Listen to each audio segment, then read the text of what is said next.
So, okay, this book is JCAT Gateway to MDMS for the JCAT exam, MDMS. First paper which was conducted in 2016, May 2016, MCQs number 106. 106 is which drug is not use for the treatment of gout. Gout की treatment में कौन सी drug नहीं use होती, वो है जी allopurinol. Yes, it is used in the treatment of gout. Febuxostat और नेप्रोक्सिन, एस्प्रिन. तो एस्प्रिन जो है वो गाउट की ट्रीटमेंट में यूज़ नहीं होती है. बाकी एलोपेरिनोल, फिबोक्सिस्टेट और नेप्रोक्सिन ये तीनों गाउट की ट्रीटमेंट में यूज़ होती हैं. एस्प्रिन यूज़ क्यों नहीं होती वो इसका नीचे इसमें एक्सप्लेनेशन में भी बता देगा. और गाउट की ट्रीटमेंट में गाउट की टॉपिक में क्या बताया हुआ है, gout is a crystal induced arthropathy caused by increased levels of uric acid in serum. Monourate crystals cause an intense inflammatory process. Red worm joint हो जाता है. The metatarsophalangeal joint of the first toe is commonly affected called podagra. तो first toe commonly involved होता है, but other joints like knees, ankle, pip और dip may also be involved. Usually starts होता है at night. Joint looks swollen, red, tender. तो gout के बारे में इतना ही इसने बताया है कि इंक्रीज लेवल्स होती हैं यूरिक एसिड की, और ये मोनोयूरेट क्रिस्टल्स होते हैं क्योंकि ये अंदर वो डिपॉजिट हो रहे हैं, तो इसकी वजह से वो वहाँ पे इन्फ्लेमेशन करवा रही हैं, रेड वार्म जॉइंट्स हो जाएंगे. तो हमारा जो बिग टो होगा, तो फर्स्ट जॉइंट जो होता है मेटाटार्सोफेरेंजियल जॉइंट, वो बिग टो है, उसके अंदर ये डेपोजिशन हो जाती है, तो उसको पोडैग्रा कहते हैं. बाकी जॉइंट्स भी इन्वॉल्व होते हैं, बट वो ऐसा ऐसा लाइक अदर जॉइंट्स एंकल वगैरह पे टिप्स इन्वॉल्व होते हैं. ये यूजली स्टार्ट होता है नाइट पे, और जॉइंट्स स्वोलन होंगे, रेड होंगे, टेंडर होंगे.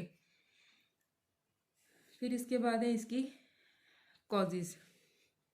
Increase intake of food high in purines. Purines high food intake की वजह से गाउट हो जाता है. प्यूरिन्स किस में होता है, मीट प्रोडक्ट्स में. किडनी, लिवर, हार्ट, ब्रेन, ये हो गई मीट प्रोडक्ट्स. फिर इसके बाद जाते हैं स्वीट ब्रेड्स, स्पाइनेच और अल्कोहल. इन सारी चीज़ों में ये होती है यूरिक एसिड के लेवल ज़्यादा करवा रही हैं. फिर उसके बाद है जी ड्रग्स. हाइड्रोक्लोरोथाइजाइड, फिरोसामाइड और हाइड्रोक्लोरोथाइजाइड है, फिरोसामाइड है. ये जो कि नहीं, फिरोसामाइड के बाद टीबी की मेडिकेशन जो है पैराजीनामाइड, इथैम्ब्यूटोल, ये दोनों ड्रग्स भी गाउट करवा रही हैं. ड्रग्स में हाइड्रोक्लोरोथाइजाइड, फिरोसामाइड, टीबी की मेडिकेशन हैं. और एस्पिरिन क्या कर रही होती है, aspirin causes a rise in uric acid plus aggravates कर देती है. Aspirin at low doses less than 1 gram per day causes this. अगर आप लो डोज में दे रहे हैं less than 1 gram per day में, तो उसकी वजह से ये यूरिक एसिड के लेवल्स को ज़्यादा कर रही है और उसको एग्रीवेट कर रही है. ठीक है. और हायर डोजेज अगर आप दे रहे हैं, ये कॉज करवा रही है increase excretion of the uric acid. अगर हाई डोज दे रहे तो वो यूरिक एसिड की एक्सक्रीशन करवाएगी. अगर आप लेस डोज दे रही हैं like less than 1 gram per day, तो it will cause rise in uric acid plus इसको डिजीज़ को एग्रीवेट्स कर रही है. इस वजह से लेस लेवल्स नहीं देने. अगर आपने देने तो हाई लेवल्स दें, क्योंकि हाई लेवल्स एक्सक्रीशन करवा रहे होते हैं.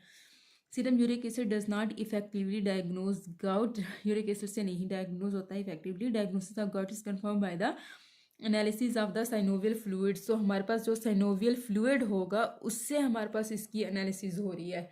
ठीक है. आपने हाई लेवल से यूरिक एसिड से नहीं कंफर्म करना कि ये गाउट की डिजीज़ है. आपको इसका पता चलेगा साइनोवियल फ्लूइड की एनालिसिस से. तो on synovial fluid analysis light microscopy is used. Light microscopy करते हैं. Is use to find needle shaped negatively birefringents monourate crystals. ये जो होते हैं ना ये जो होते हैं मोनोयूरेट क्रिस्टल्स, ये नेगेटिवली बाय फ्रिंजेंट्स होते हैं, और नीडल शेप्स तो होंगे ही. तो जहाँ पे हम एनालिसिस करेंगे तो उसके अंदर हमें मोनोयूरेट क्रिस्टल्स नेगेटिवली चार्ज इस तरह के मिल जाएंगे. फिर आ जाता है हमारे पास WBCs कितने होने चाहिए, should be 2000 to 50,000. In septic arthritis WBCs होते हैं मोर देन 750. तो ये कितना बना, 7 lakh 7,50,000 millimetre square and no crystals found. जो सेप्टिक अर्थराइटिस होता है ना, उसके अंदर ये WBC 750,000 होते हैं और इसमें क्रिस्टल्स नहीं होते। जबकि जो हैं यहाँ पे इट मीन्स गाउट के अंदर 2,000 टू 50,000 की रेंज में है, सेप्टिक अर्थराइटिस में 750,000 है। ठीक है, तो इसके अंदर क्रिस्टल्स नहीं होंगे सेप्टिक अर्थराइटिस में, जबकि गाउट के अंदर क्रिस्टल्स हैं। ट्रीटमेंट में क्या करेंगे? गोल है decrease inflammation and prevent joint erosion and destruction. आपने जॉइंट्स की इन्फ्लेमेशन को कम करना है ताकि उसकी जो डिस्ट्रक्शन इरोजन हो रही है वो कम हो जाए। NSAIDs में नेप्रोक्सिन है, नेप्रोक्सिन दे सकते हैं। स्टीरॉइड्स में इन पेशेंट विद रीनल डिसफंक्शन और who can not tolerate NSAIDs, जो NSAID नहीं टॉलरेट कर रहे या रीनल डिसफंक्शन के पेशेंट हैं जो कि नहीं टॉलरेट कर सकते NSAIDs को या कॉलकिसिन को। इन रिफ्रैक्टिव केसेस इंट्राओकुलर जो होते हैं ना, इंट्रैक्टिकुलर वो जो होते हैं ना, उसके अंदर आपने इंजेक्शन लगाना होता है, कैन बी एडमिनिस्ट्रेटेड। तो उसके अंदर हम इंट्रैक्टिकुलर इंजेक्शन लगाएंगे। तो ये हो गया इसका गोल। कॉलकिसिन यूजली प्रोफाइलेक्टिक, कॉलकिसिन जो होती है ये प्रोफाइलेक्टिक होती है। इन्फ्लेमेशन वगैरह तो कम करनी है। NSAIDs में आपने नेप्रोक्सिन देनी है। Steroid in patient with renal dysfunction का पेशेंट है या जो टॉलरेट नहीं कर सकते NSAID या कॉलकिसिन को, तो उनमें आपने स्टीरॉइड्स देने हैं। और रिफ्रैक्टरी अगर केसेस है तो फिर आपने इंजेक्शन की तरफ जाना है। NSAIDs हो गए, स्टीरॉइड्स हो गए और इंट्रैक्टिकुलर इंजेक्शन हो गया। जो कॉलकिसिन का उसने पीछे बताया है, कॉलकिसिन जो होती है ये यूजली प्रोफाइलेक्टिक होती है, कॉलकिसिन।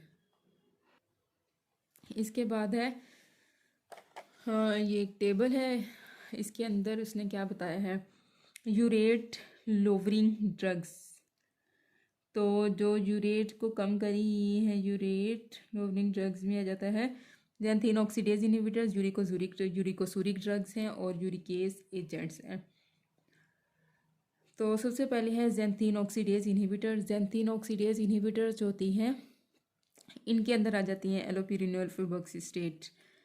ओके, ये ज़ैंथीन ऑक्सीडेज इनहिबिटर्स होते हैं, XOI xanthine oxidase inhibitors. Uric acid drugs जो होते हैं ना, यूरिकोसूरिक ड्रग्स जो कि यूरिक एसिड को यूरिन के अंदर एक्सक्रीट कर रही होती हैं, वो प्रोबेनिसिड है।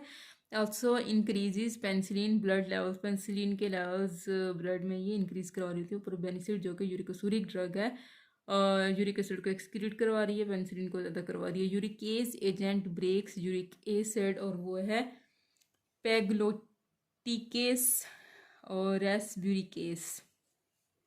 तो सबसे पहले ज़ैंथीन ऑक्सीडेज इनहिबिटर्स हैं जो कि मोस्ट कॉमन है, जिसमें जाते हैं एलोपिरिनोल फिब्रोक्सिस्टेट और प्रोबेनी, ये बस दो, एलोपिरिनोल और फिब्रोक्सिस्टेट। यूरिकोसूरिक ड्रग्स हैं प्रोबेनिसिड और यूरिकेस एजेंट्स होते हैं ये रेसब्यूरिकेस और पेगलोटिकेस।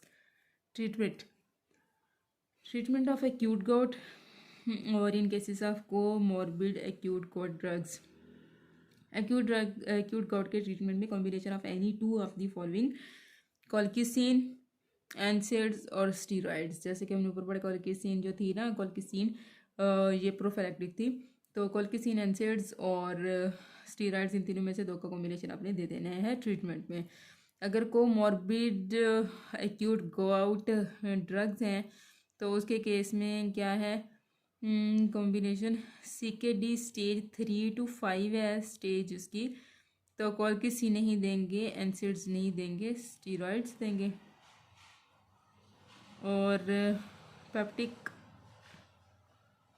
अल्सर में कॉलकिसिन नहीं देंगे,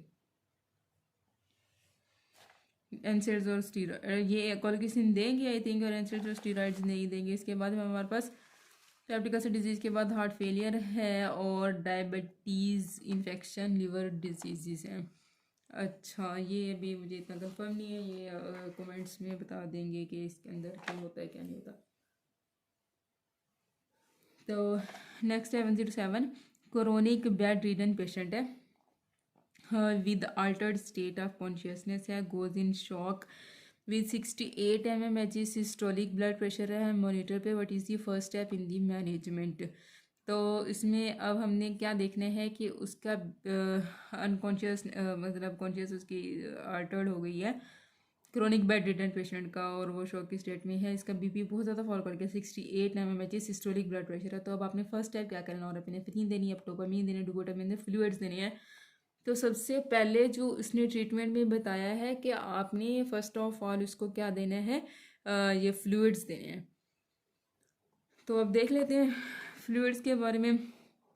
most common cause of shock जो बेड रिडन पेशेंट्स में होते हैं and ASOC not taking orally, जो ओरली नहीं रह रहे होते, इस हाइपोवोलीमिक। तो फर्स्ट स्टेप मैनेजमेंट में आपने बीपी को करना है monitor along with ECG, BSR, blood work ये करवा के आइनोट्रॉप्स आर यूज लेटर। फॉर आइनोट्रॉप्स आपने ये टॉपिक रीड करने हैं। तो उसमें उसने बता दिया कि ये वाले जो पेशेंट हैं बेड रिडन होते हैं या जो ओरली नहीं ले रहे होते, वो पेशेंट हाइपोवोलीमिक शॉक में जा सकते हैं। तो हाइपोवोलीमिया इनके अंदर होता है। तो इस वजह से सबसे पहले आपने इनका फ्लूइड मैनेजमेंट करनी है, आइनोट्रॉप्स वगैरह बाद में देने हैं। ये सारी चीज़ें आपने इसकी रिकॉर्ड करनी है, बीपी वगैरह। फिर उसके बाद आ जाता है हमारे पास है जी फैट सिक्रीटिंग सेल्स मस्ट हैं which organelle in abundance. Fat secreting organelle, fat secreting जो सेल्स होते हैं तो उसके अंदर must have which organelle in abundance. Mitochondria ज़्यादा होगा, dense nucleus, smooth endoplasmic reticulum, lysosomes. तो इनके अंदर स्मूथ एंडोप्लाज्मिक रेटिकुलम जो होगा ना, वो फैट सेल्स के अंदर ज़्यादा होता है। तो यहाँ पे देखते हैं कि कौन से फैट सेल्स हैं जिनके अंदर स्मूथ एंडोप्लाज्मिक रेटिकुलम ज़्यादा दिखाया हुआ है। फैट एंडो स्मूथ, ये स्मूथ एंडोप्लाज्मिक रेटिकुलम ये करवा रहा है लिपिड्स की सिंथेसिस।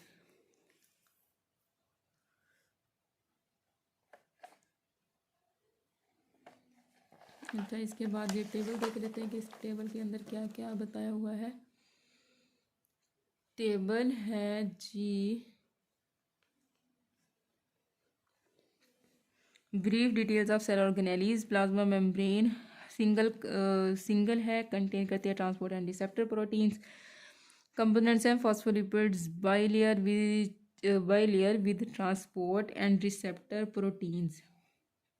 सिलेक्टिव परमिएबल है, मेंटेन करती है इंटरसेलुलर इन्वायरमेंट को। फिर साइटोस्केलेटन है, साइटोस्केलेटन के अंदर मेम्ब्रेन नहीं होती, और इसके अंदर क्या चीज़ होती है, एक्टिव फिलामेंट्स, इंटरमीडिएट फिलामेंट्स और माइक्रोट्यूब्यूल्स।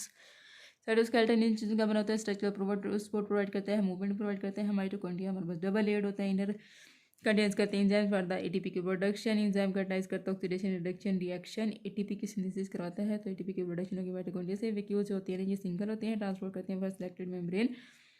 ट्रांसपोर्टर्स होती हैं सिलेक्टेड मॉलिक्यूल्स के लिए, oil, carbohydrate, water, toxins, any of them. ये वैक्यूल्स के अंदर चीज़ें होती हैं, स्टोरेज करता है। लाइसोसोम जो होते हैं ये भी सिंगल होते हैं। एसिड हाइड्रोलेज हाइड्रोलाइसिस कराते हैं। डाइजेशन रिसाइकलिंग कराते हैं। स्मूथ एंडोप्लाज्मिक रेटिकुलम ये सिंगल कंटेन करते हैं enzymes for making phospholipids. Network होता है of branching sacs enzyme to make lipids, lipid synthesis, Golgi apparatus. ये सारे ही सिंगल हैं जैसे अक्सरियत सिंगल है दुनिया में, तो ये भी सिंगल है। Golgi apparatus stack of flattened cistern protein processing rough endoplasmic reticulum जो है ये ब्रांचिंग नेटवर्क होता है। राइबोसोम्स में कॉम्प्लेक्स ऑफ RNA 2 सब यूनिट्स होते हैं। न्यूक्लियस के अंदर ये डबल लेयर्ड होता है, और क्रोमोसोम न्यूक्लियर एक न्यूक्लियर लेमिना होता है। पेरोक्सीजोम्स माइक्रोबॉडी ये JCAT के अंदर 2018 में आया है। सिंगल मेम्ब्रेन है ये। यूरेट ऑक्सीडेज क्रिस्टलाइन कोर है इसके अंदर, और फंक्शन है breaks down very long chain fatty acids through beta oxidation. ये बीटा ऑक्सीडेशन से very long chain fatty acids की करवाता है। ब्रेक डाउन न्यूट्रलाइज करता है ऑक्सीजन फ्री रेडिकल्स को, प्रोड्यूस करता है हाइड्रोजन पेरोक्साइड। ओके, पता नहीं क्या बकवास मैं उसमें आ रही थी जिसमें उधर से फैन नजर आ रहा है, स्टैंड भी। अच्छा, farmer is found unconscious with profuse sweating, pinpoint pupils and hypersalivation, which among the following would improve his conscious level? अच्छा, फार्मर है तो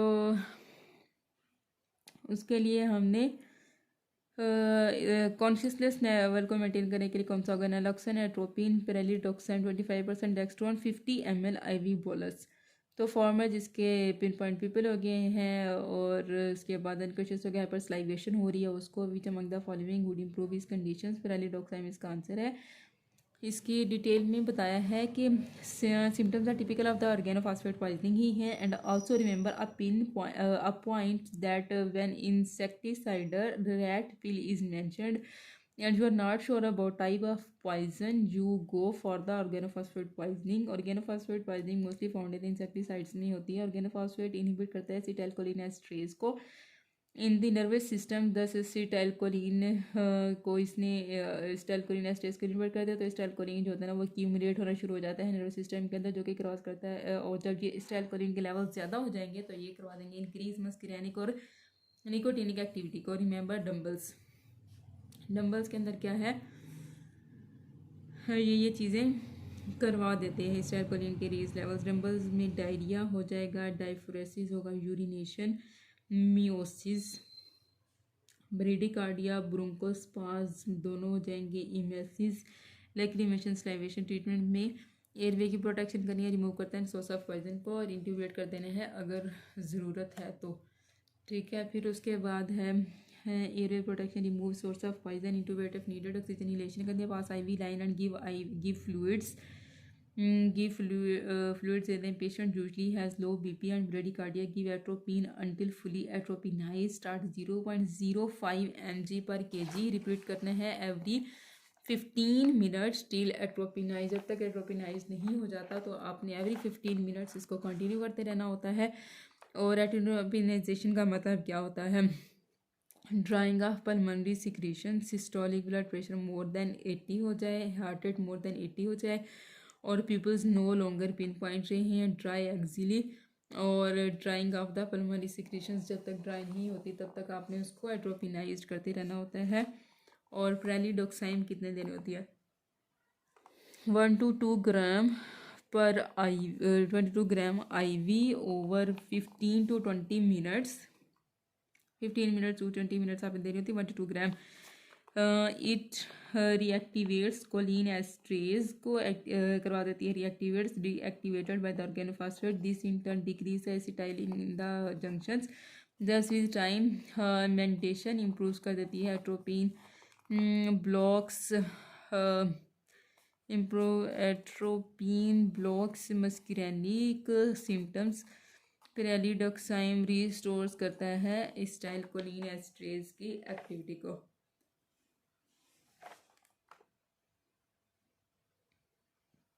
पेरेलिडोक्साइम क्या कर रहा है?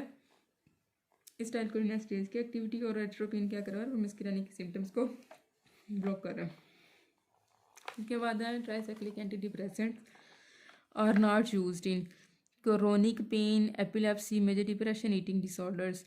तो इसके अंदर ट्राइसाइक्लिक एंटी डिप्रेसेंट यूज़ नहीं होगा, इसलिए एपिलेप्सी में नहीं यूज़ होगा। बाकी अगर क्रोनिक पेन है, मेजर डिप्रेशन है, ईटिंग डिसऑर्डर्स हैं, तो इन सब के अंदर आप यूज़ कर सकते हैं इसको, ट्राइसाइक्लिक एंटी डिप्रेसेंट को।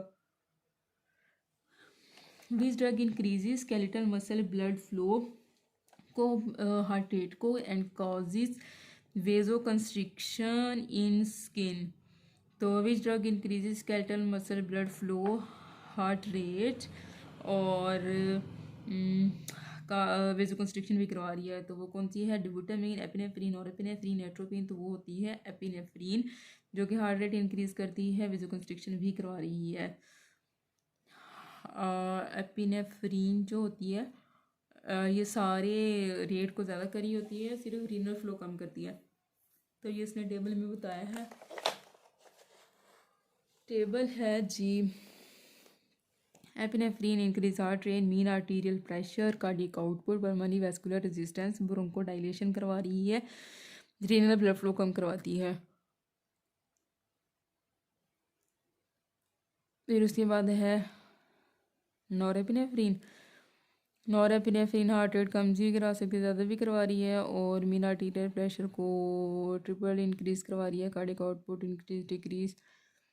तो ये हो गया नॉरएपिनेफ्रिन का टेबल। डोपामीन हर चीज़ को इंक्रीज़ करवा रही है, ब्रोंकोडाइलेशन पे इसका इफेक्ट नहीं है। डिबोटामिन का भी ब्रोंकोडाइलेशन पे इफेक्ट नहीं है, बाकी हर चीज़ इंक्रीज करवा रही है एक्सेप्ट परमानी वास्कुलर रेजिस्टेंस। तो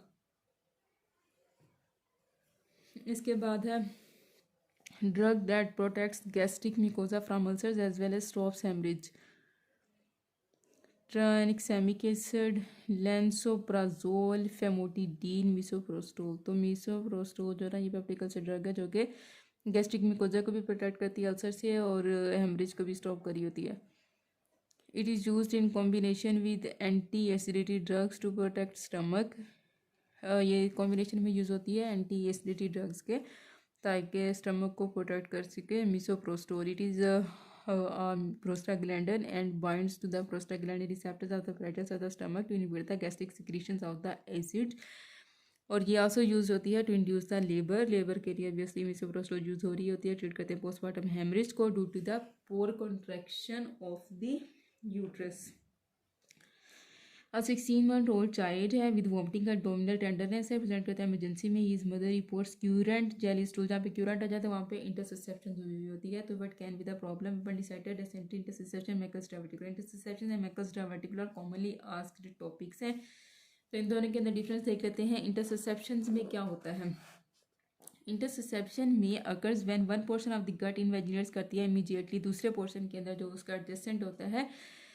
telescoping most common in children 2 months to 5 years। 2 months से 5 years तक की एज में कॉमन है। इलियोकोलिक जंक्शन इसका मोस्ट कॉमन है। इलियम से जब इलियम्स खत्म होते हैं आगे से कॉलन स्टार्ट हो गया तो वो इलियोकोलिक जंक्शन होता है, तो वहाँ पे ये मोस्ट कॉमन है। Radiological reduction with air done in children and adults में रेडियोलॉजिकल रिडक्शन करते हैं विद एयर से ना, और mostly in surgery. Science syndrome जान करता है एब्डोमिनल पेन के साथ आता है। Abdominal child with abdominal pain coming and going, vomiting है, एब्डोमिनल पेन वॉमिटिंग, और साथ में उसको चेरी रेड स्टूल्स जिसको क्यूरेंट जेली स्टूल्स कहते हैं जो कि लेट साइन होता है। मैकस डार्टिकुला क्या होता है? वो था इलियोकोलिक जंक्शन के अंदर। तो Meckel's diverticular eminent of the proximal part of the vitreous intestinal duct जो होती है उसका प्रोक्सिमल पार्ट है, और blind pouch arising from the anti mesenteric border of ileum के एंटी मेसेंटेरिक बॉर्डर से एक ब्लाइंड पाउच अराइज हो रहा होता है। रूल ऑफ 2 इस पे होता है जिसमें 2 फीट ये प्रोक्सिमल है, 2 feet proximal to ileocaecal junction के 2 feet proximal end 2 inches long. In 2% of the subjects it is present can have the ectopic gastric tissues। इसके अंदर क्या चीज़ होता है? Ectopic gastric can have ectopic gastric tissue that due to acid production leads to bleeding. Rationale behind the Meckel scan is that TC99 can detect this. तो इसके बाद है जी कॉम्प्लिकेशंस। तो ये था इनका रूल ऑफ 2 में 2 feet proximal to ileocaecal junction होता है, 2 inches लॉन्ग का, 2% सब्जेक्ट्स के अंदर ये प्रेजेंट होता है, और can have ectopic gastric tissues होता है that due to the acid production leads to bleeding. Rationale behind the Meckel scan is that TC99 can detect this. Ectopic gastric tissues के अंदर प्रेजेंट हो सकता है। फिर उसके बाद है हमारे पास कॉम्प्लिकेशंस। ऑकल्ट ब्लीडिंग, और ऑकल्ट ब्लीडिंग अनएक्सप्लेन्ड अनीमिया होगा चिल्ड्रन में, ब्रिस्क हेमरेज, और इसके बाद होगा इसको मेलिना। एडल्ट्स में बाउल ऑब्स्ट्रक्शन करवा देगा, diverticulitis in both age groups, और may need surgical section if conservative treatment fail हो जाता है। इसके बाद है जी why gallstones are common in the Crohn's disease, क्योंकि reduce reabsorption of the gallstones in ileum, gallbladder inflammation हो जाती है, सीरम कोलेस्ट्रॉल ज़्यादा हो जाता है, डिहाइड्रेशन हो जाती है। तो इसका आंसर है जी रिड्यूस रीअब्जॉर्प्शन होती है बाइलसाइड्स के आइलियम में, तो जिसकी वजह से इसको क्रोन डिजीज़ में हो जाएगा।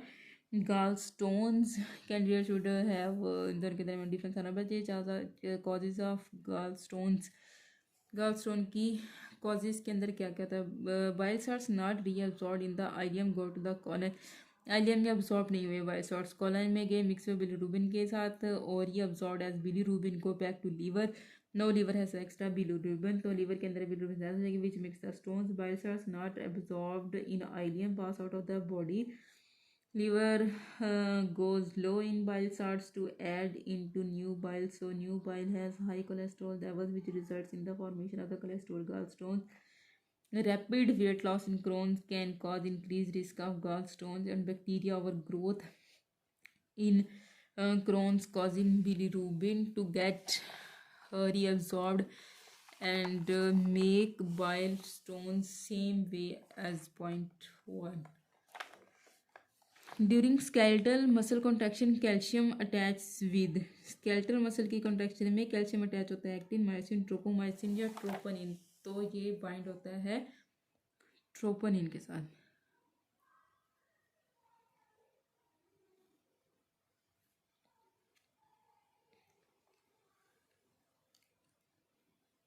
तो इसके बाद है जी